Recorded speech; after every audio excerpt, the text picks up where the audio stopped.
नमस्कार. मी श्रवण दत्तेस, पोलीस अधीक्षक नंदुरबार. नंदुरबार जिल्ह्यामध्ये मागील काही वर्षामध्ये जे रस्ते अपघात घडत आहे, त्या अनुषंगाने वेळोवेळी पोलीस प्रशासनाकडून जनतेला ट्रॅफिक नियमाचे आवाहन, त्याचबरोबर हेल्मेटच्या वापरण्याबद्दल जे आवाहन आहे ते सातत्याने देण्यात आले होते. अ, तरी देखील मोठ्या प्रमाणात रस्ते अपघात वाढत असल्यामुळे व त्यामध्ये जे फॅटल ॲक्सिडेंट्स आहे आणि फॅटॅलिटीज आहे, ते वाढत असल्यामुळे पुन्हा एकदा सर्व नंदुरबारकरांना नंदुरबार जिल्हा पोलीस दलातर्फे खूप कणकणीत आवाहन आहे.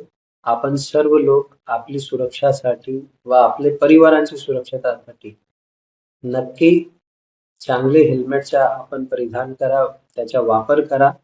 दुचाकी चालवत असताना कधीही हेल्मेटच्या वापरण्यामुळे होणारे जे काही किरकोळ ॲक्सिडेंट्स आहेत त्यामध्ये आपल्याला इजा न पोहोचता आपण सेफली त्या ॲक्सिडेंट मधून बाहेर पडू शकतात.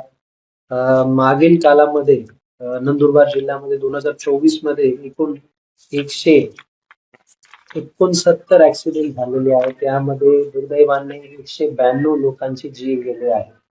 त्याचबरोबर मागच्या वर्षी 185 ॲक्सिडेंट झालेले आहेत. त्यामध्ये 202 लोकांचे जीव गेलेले आहेत. ही अत्यंत दुर्दैवी बाब आहे. सर्व जे नंदुरबारकर आहे, सर्व नागरिक आहे, त्यांना आमच्या कणकणीत पुन्हा एकदा आवाहन आहे. आपण हेल्मेटचा परिधान करा, हेल्मेटचा वापर करा व आपला आणि आपली परिवाराची जी सुरक्षता आहे ते निश्चित करा. नंदुरबार जिल्हा पोलीस दलाकडून हेल्मेटचे बद्दल खूप कडक कारवाई करण्यात येईल आणि जे कोणी ट्रॅफिकचे नियमाचं उल्लंघन करत आहे, त्याचबरोबर हेल्मेटचा वापर करत नाही, असे सर्व लोकांवर आम्ही जे प्रचलित कायदा आहे त्या अनुषंगाने सक्त कारवाई करणार आहे. सर्वांनी पोलीस प्रशासनाला सहकार्य करावा. आपली सुरक्षासाठी व आपल्या परिवारांची सुरक्षतासाठी नक्की हेल्मेटचा वापर करावा. धन्यवाद. जय हिंद, जय महाराष्ट्र.